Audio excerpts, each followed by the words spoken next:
안녕하세요. 저는 47살에 결혼 15년 차 여자입니다. 15년이라는 결혼 생활이 짧으면 짧고 길면 긴 세월이죠. 그동안 별의별 일을 다 겪었고 한 가정이 위태로울 정도로 이혼 도장까지도 찍었던 적이 있었으니까요. 하지만 이번에 겪은 사건은 전혀 알지 못했고 단 한 번도 예상한 적도 없었어요. 그냥 가만히 있다가 뒤통수 맞은 느낌이었습니다. 여러분들께서도 제 사연을 들으시고 너무 놀라 충격받으실 텐데요. 마음 단단히 부여잡고 제 사연 들으시길 바랍니다. 잘못하면 혈압 올라 목덜미 잡고 쓰러질지도 모르거든요. 사건이 터지기 3년 전이었던 것 같아요. 그때가 아버님이 몸 상태가 급격하게 안 좋아지는 시점이었습니다. 원래 기력이 좀 약하셨는데 몸에 좋은 거 많이 챙겨 드시고 제가 옆에서 아버님과 함께 있으면서 필요한 건 거의 다 준비해 드렸었어요. 저는 결혼하고 나서부터 시댁에 살았거든요. 시부모님이 저에게 잘 대해주신 것도 있으셨지만 결정적 이유는 남편이 아버님과 함께 일을 하기 때문에 집에서도 일적인 대화나 앞으로 해야 할 일들을 계획하기 때문에 떨어져 지내면 사업하는 데 있어서 어려운 부분이 많았어요. 그래서 시댁에 같이 살게 되었죠. 살면서 불편한 거 당연히 있었죠. 없었다면 거짓말입니다. 행동 하나하나 조심해야 하고 어머님보다 빨리 일어나서 아침상 차려야 하고 아버님과 남편이 출근하면 집안일도 해야 하니 조금도 쉴 수 없습니다. 그런 생활 속에서 다행히도 시어머니의 간섭은 많지 않았어요. 밖으로 돌아다니는 유형이셔서 집안 관리는 별로 신경 쓰지 않으셨습니다. 제가 하는 일에 거의 터치도 안 하셨고 알아서 잘하겠지 생각하셨기 때문에 잔소리가 없었어요. 그만큼 저도 잔소리가 듣기 싫어서 한 번이라도 더 움직이는 스타일이고요. 한마디로 눈치껏 행동했습니다. 그렇게 아들 둘 낳고 한 집에서 잘 살았어요. 그런데 어머님은 노는 걸 워낙 좋아하셔서 돈 씀씀이가 너무 컸거든요.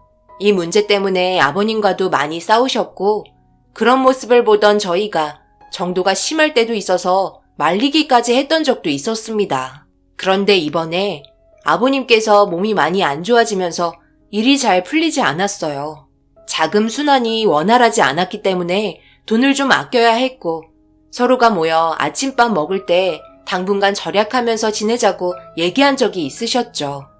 그동안 모아놓은 재산이 꽤 됐었기 때문에 온 가족이 먹고 사는데 충분했지만 돈이라는 게 모으기는 정말 힘든데 쓰는 데는 순식간이잖아요. 그래서 아버님께서 만에 하나 사업이 잘못되기라도 할 경우를 대비해 당분간 조심하는 게 좋다고 말한 거였어요. 아침밥상 앞에서 기분 좋게 밥 먹고 있는데 그런 말을 꼭 꺼내야 돼? 돈이라는 게 있으면 있는 대로 없으면 없는 대로 쓰면 되는 거지. 그거 모아서 죽을 때 싸들고 가려고 하는 것도 아니고 나는 그렇게 하고 싶지 않으니까 더 이상 그런 말 꺼내지 말고 밥이나 잡수셔. 아침부터 밥맛 떨어지게 돈 얘기하고 있어. 하여간 노인네 손이 짜도 너무 짜. 이 옆에 내가 집안의 가장이 얘기하는데 그걸 꼭 그렇게 꼬아서 말을 받아쳐야 해? 당신이 지금 사업 운영하는 자금이 어떻게 돌아가는지 알기나 해? 쥐뿔도 모르면서 여태까지 살면서 흥청망청 쓰게 해줬더니 간이 배 밖으로 나왔어. 한 푼도 못 쓰게 돈줄을 확 끊어버릴까? 내가 그동안 살면서 이렇게까지 말한 적 있었어? 말을 냈으면 알아듣고 평소에 쓰는 것보다 좀 절약해서 쓰면 되는걸. 그걸 가지고 함께 모여 식사하는 자리에서 당신이야말로 꼭 그렇게 똥 씹은 표정으로 나와야 하는 거야?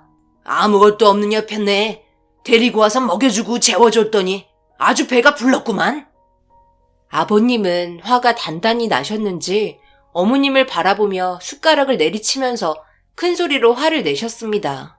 남편은 현재 사업이 어떻게 돌아가고 있는지 잘 알고 있었기 때문에 어머님한테 알지도 못하면서 왜 이렇게 말을 못나게 하냐며 먼저 자리를 일어나신 아버님을 뒤따라 나갔습니다. 그런 분위기 속에 괜히 눈치가 보이기 시작해서 저도 아이들 빨리 학교 보내고 자리를 피했어요.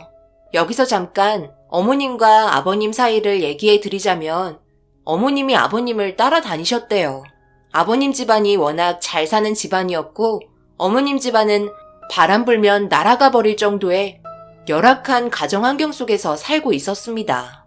아버님도 그런 어머님의 모습이 불쌍해 만나게 되었고 아버님께서 정말 잘해오면서 서로의 관계는 깊어지기 시작했어요. 아버님 집안에서 어머님을 반대했어요. 아무것도 없는 집안과 결혼하는 건 무조건 반대하셨습니다. 그리고 결혼 예정이었던 집안이 있었거든요. 그런데 그 집안이 뜻하지 않은 사고를 당하면서 괴로움에 힘들어하던 아버님 옆에서 그런 아픔을 어루만져줬던 사람이 어머님이셨어요. 그래서 두 분은 떨어질 수 없는 관계가 되었고 결국 두 분은 결혼을 하셨습니다. 그렇게 서로 진심으로 사랑했던 사이였는데 지금은 서로 못 잡아먹어서 안달난 사이로 변하게 되었죠.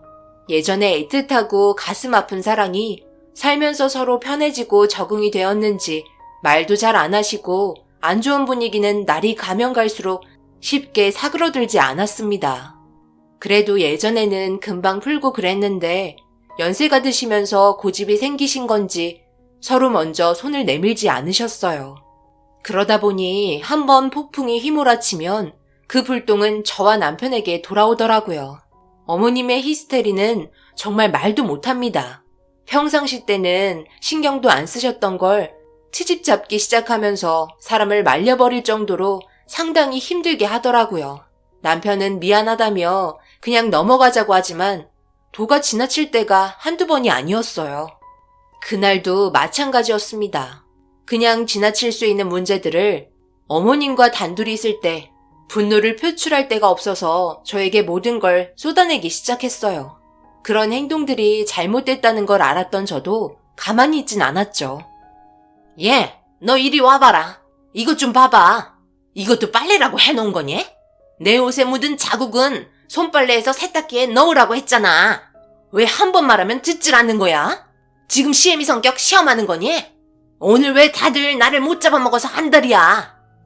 어머님, 그거 아주 예전에 묻으신 거고 손빨래해도 지워지지 않아.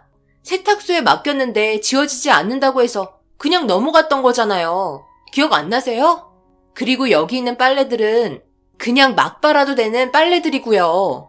웬만한 건 거의 다 세탁소 맡기잖아요.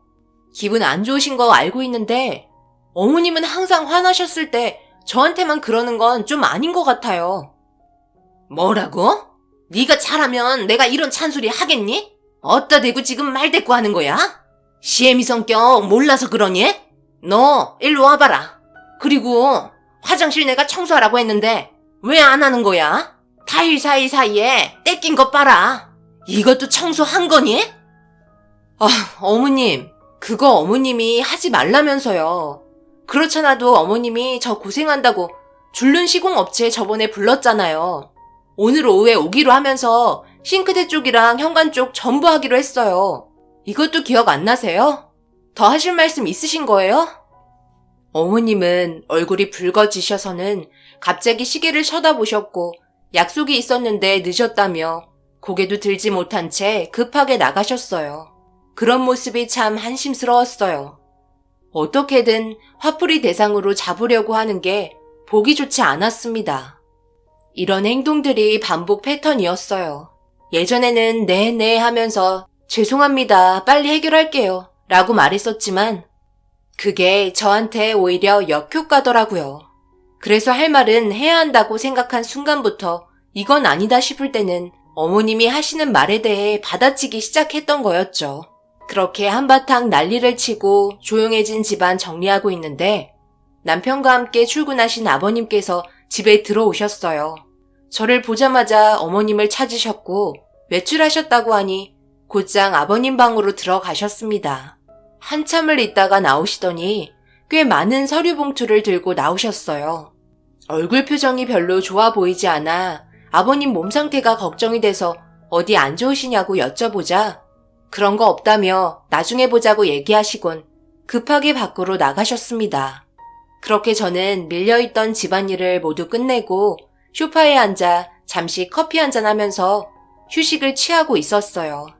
정리가 된 집안을 둘러보며 커피 한잔 하는 게 저에게는 최고의 보상이었죠.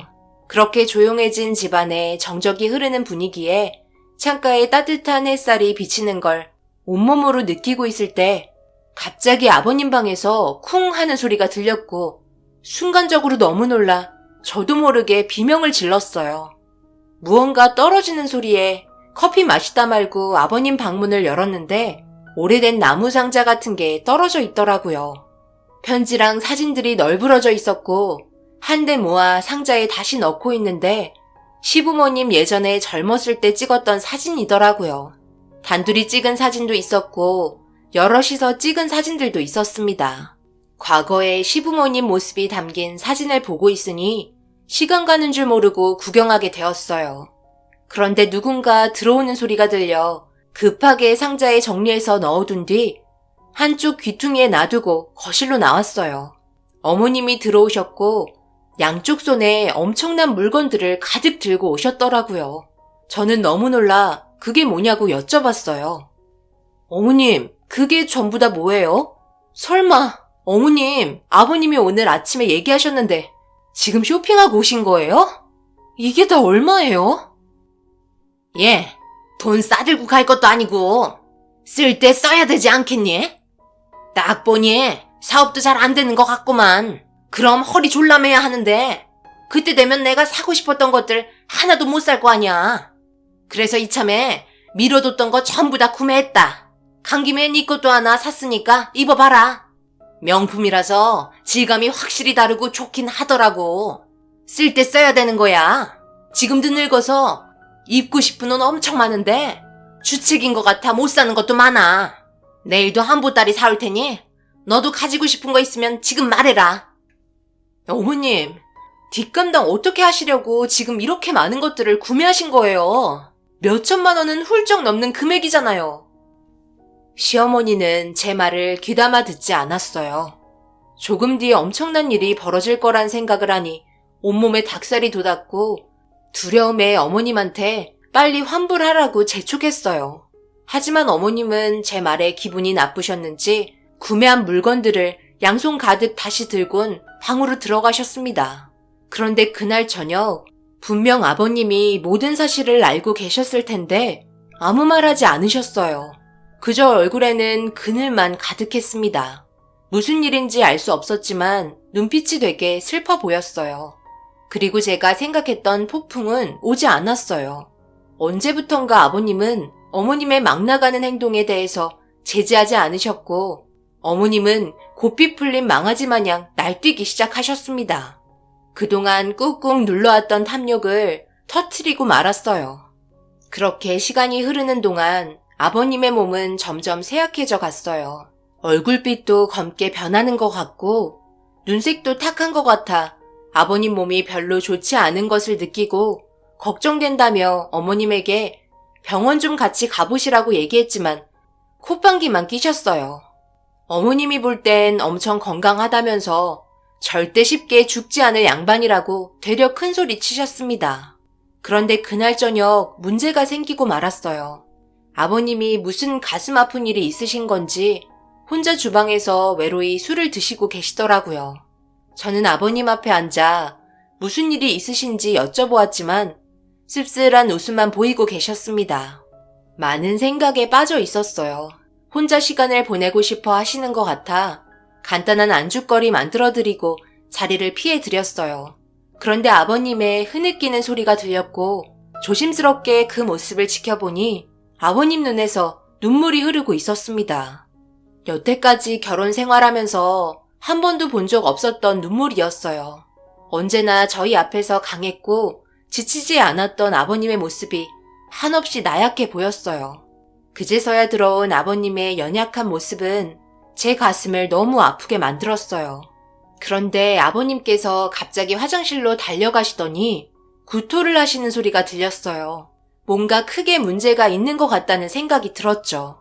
아니나 다를까 아버님은 쓰러지셨고 저는 바로 구급차를 불러 응급실로 향하게 됐습니다.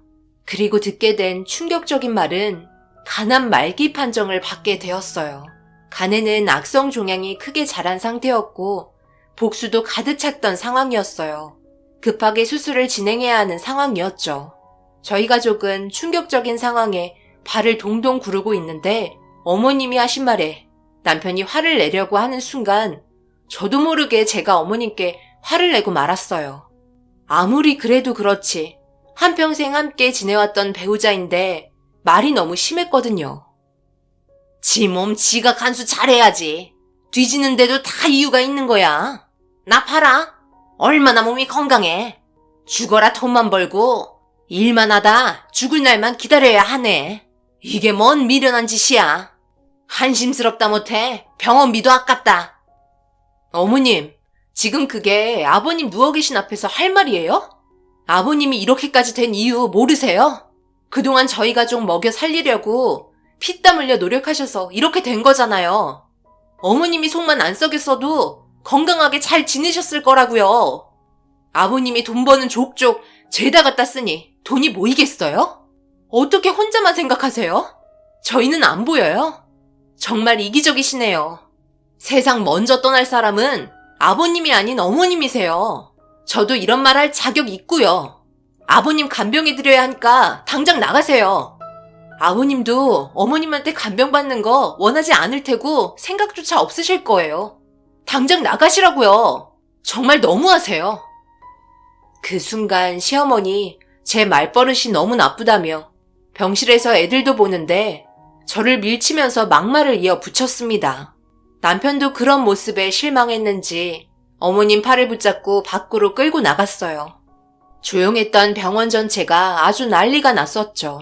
병원에서는 다른 곳까지 전부 전이가 되어버린 상태라 시간이 얼마 남지 않았다며 마음의 준비를 해야 할 것 같다고 믿을 수 없는 결과를 알려주었고 결국 오랜 기간 지나지 않고 아버님은 정신이 온전치 못하셨어요. 그런 상태가 되다 보니 어머님도 어느 정도 아버님에 대한 감정이 사그라들었는지 조용히 병실에 들어오셨어요. 사경을 헤매고 있는 아버님을 보니 눈에서 눈물이 흘렀습니다. 그리고 그동안 함께 있었던 추억들이 떠오르다 보니 집안의 가장은 말하지 못할 외로운 위치에 있는 것 같아 가슴이 아팠어요. 남편은 옆에서 아버님을 바라보며 오열을 했고 어머님은 뒤에서 그 모습을 지켜보고 있었어요. 그런데 사경을 헤매는 아버님을 보면서도 눈물 한 방울 흘리지 않고 시계만 쳐다보고 계시더라고요. 저는 그 모습이 너무 싫었어요. 아버님이 숨이 넘어가시려고 하는데 어머님은 딴 생각이 가득해 보였습니다. 어머님, 무슨 일 있으신 거예요? 아버님 지금 위태로운 거 안 보이세요? 어머님은 슬프지도 않나 봐요. 한평생 함께 있던 배우자인데 어떻게 눈물 한 방울 흘리지 않을 수가 있어요? 아버님이 불쌍하지도 않아요? 불쌍하지. 세상 떠나는데 안 불쌍해 보이는 게 이상한 거 아니니? 그런데 함께 살아오면서 좋은 기억도 많았지만 안 좋은 기억들도 많이 있었고 그리고 나는 이제 와서 말하는 건데 사랑보다 돈을 보고 결혼한 거거든? 내가 워낙 못 살았는데 이 양반은 부유한 집안이었잖아. 그런 부분들이 부러웠고 어떻게든 이 남자를 내 걸로 만들어야겠다 생각했지. 그래서 지금 봐봐. 나는 성공했잖아. 나는 내 삶에 충분히 만족했고 더 이상 바라는 것도 없다. 이제 모든 재산이 내 거고 앞으로 내가 하고 싶은 대로 하면서 살 수 있으니 얼마나 좋냐? 너희들도 이제 분가해라. 같이 살 이유 없으니까. 그리고 나는 먼저 가봐야겠다. 장례식 때 올 테니까 먼저 준비하고 있어라. 백화점에 예약해둔 상품이 오늘 도착한다고 했는데 시간 맞춰 가야 하지 않겠니? 나를 기다리고 있는 명품이 울고 있겠다. 그럼 뒤를 부탁하마. 남편과 저는 어머님이 하신 말에 충격을 받았고 남편이 어머님을 향해 소리를 치며 인연 끊을 테니 각오하라며 화를 내기 시작했어요.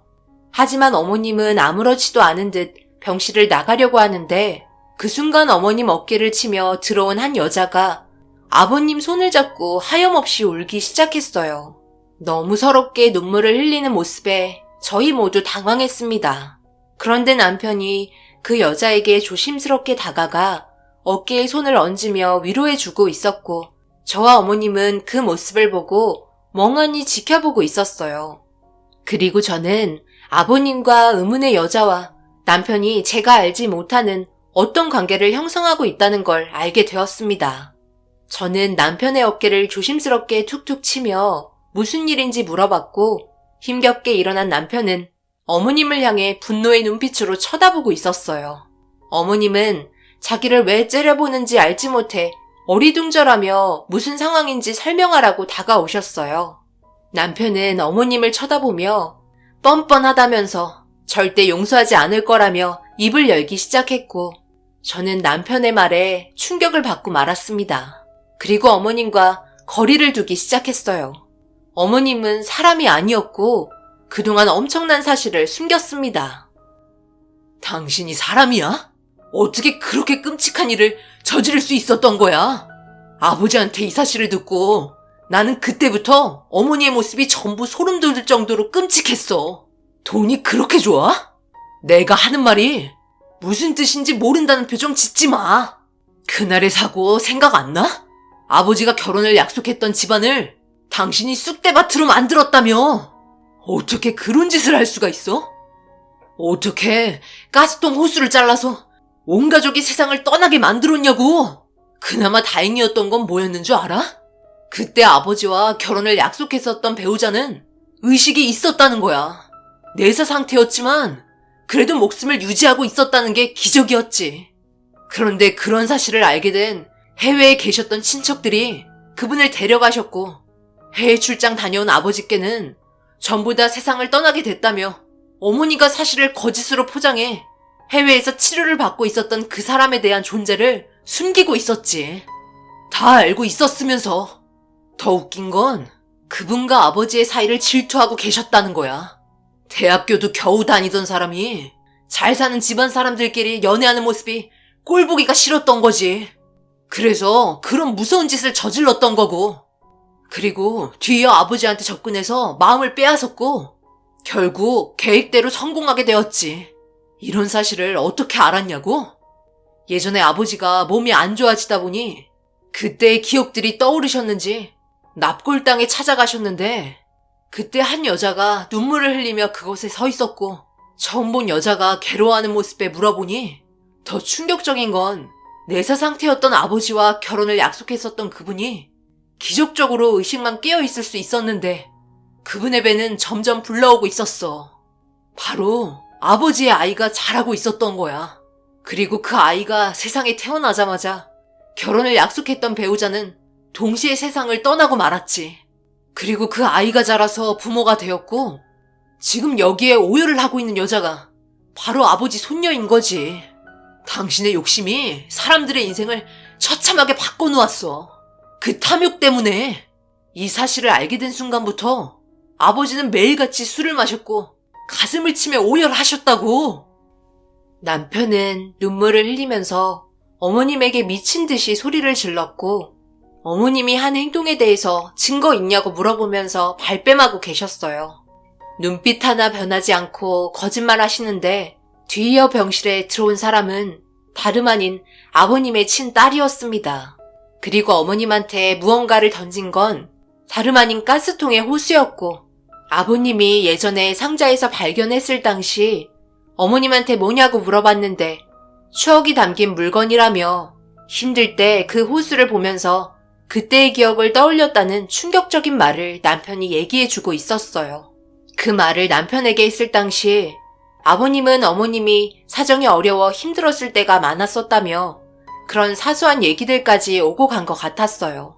그런데 예전에 아버님이 허겁지겁 집에 들어오셔서 상자에서 무언가 가지고 가셨던 건 그 호수였고, 그때 사고 현장이 사라지고 없었지만 그때의 사고 기록은 그 가족들이 가지고 있었기 때문에 호수의 색깔과 자른 단면이 일치한다는 걸 알 수 있었습니다. 친척분들은 범인을 잡지 못해 괴로워했었고 미제로 남게 된 사건이었죠. 엄청난 사실이 드러나고 어머님은 뒷걸음질 치기 시작하더니 갑자기 웃기 시작하더라고요. 공소시효가 끝났기 때문에 자신을 처벌할 사람이 아무도 없다며 정신 나간 사람처럼 계속 웃었어요. 그리고 그 순간 아버님이 숨을 헐떡이셨고 결국 세상을 떠나고 말았습니다.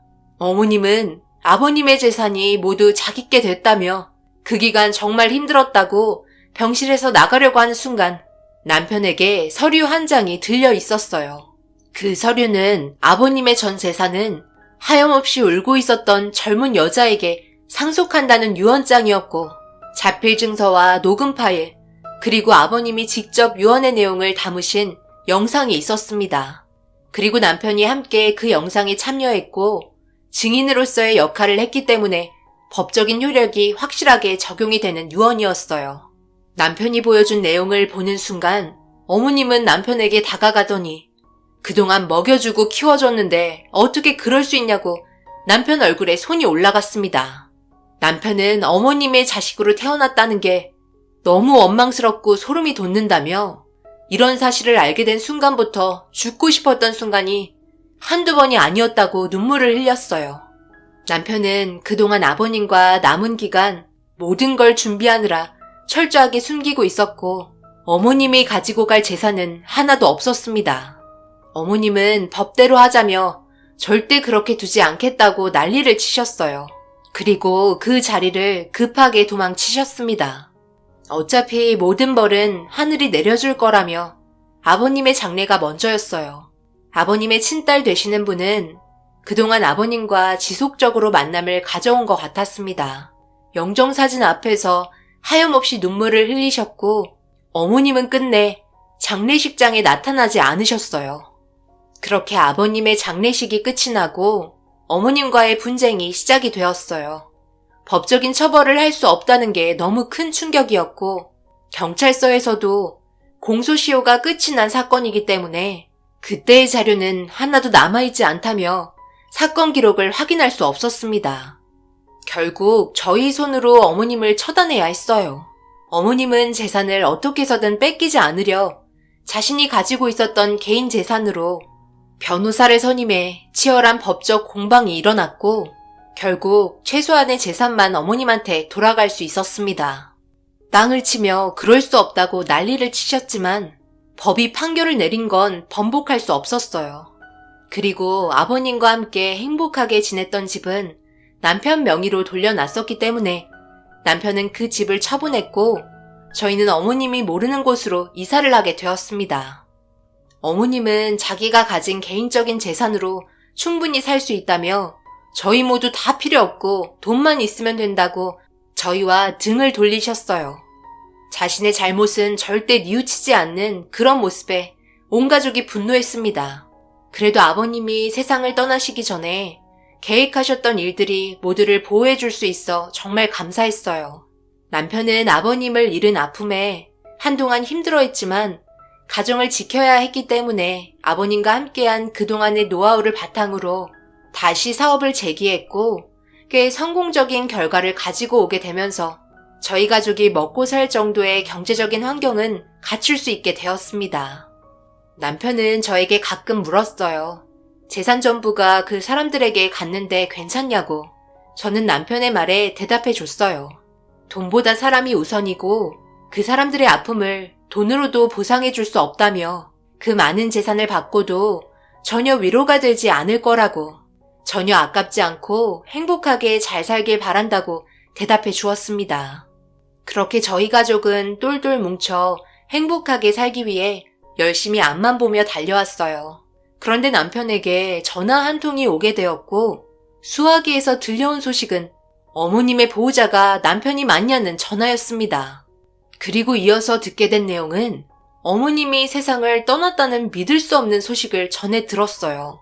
호텔 수영장에서 수영을 하시다가 갑작스러운 심장 발작이 일어나 세상을 떠났는데 결정적인 이유는 술이 만취 상태였고 제대로 몸을 가누지 못해 일어난 질식사고로 판정을 받게 되었어요. 어머님은 평소에 술을 입에 잘 대지 않으세요. 그런데 어머님 또한 사람이었나 봐요. 정신적인 충격 때문인지 벗어나려고 발버둥을 치고 있었던 것 같았습니다. 남편은 그런 사람 장례도 필요 없다며 바로 화장을 진행했고 어머님이 따로 생활하신 집에서 물건을 정리하고 있는데 예전에 봤던 상자가 눈에 띄었어요. 그리고 그 사진에는 아버님과 사고로 세상을 떠난 결혼을 약속하셨던 분이 행복한 웃음으로 사진을 찍고 있었고 그 모습을 멀리서 지켜보고 있던 어머님이 둘의 사이를 질투하며 째려보고 있었습니다. 그 사진 한 장이 저의 기분을 알 수 없는 감정 상태로 만들었어요. 어머님의 가난과 질투가 이런 상황까지 만든 것 같네요. 모두가 불행하게 결말을 맞게 된 게 참으로 안타깝습니다. 그리고 그 상자는 더 이상 필요가 없기에 모두 태워버렸어요. 과거에 저희 가족 모두가 웃으면서 행복했었던 기억들 모두 타들어가는 물건들 앞에 던져버렸습니다. 그건 좋은 추억들이 아니었으니까요. 어머님이 만드신 계획들이었고 불행이었으니까요. 앞으로 새로운 추억을 다시 만들어야겠습니다. 그리고 아픈 기억을 깊은 곳에 묻어두려 합니다. 여기까지가 제가 겪었던 사연이네요. 많은 분들께서 저희 집안의 사연을 듣고 어떤 생각을 하셨는지 모르겠지만 사람 사는 인생 떠나면 끝인데 얼마 되지 않는 기간 행복하게 사셨으면 좋겠어요. 지금 이 순간에도 시간은 계속 흘러가고 있잖아요. 부디 오늘만큼은 서로 밝게 웃으면서 가족분들과 함께 사진도 찍고 좋은 추억 만드셨으면 합니다. 즐거운 주말이잖아요. 어려운 이 시기에 다들 힘드시겠지만 웃음 잃지 마시고 힘내시길 바랍니다. 감사합니다.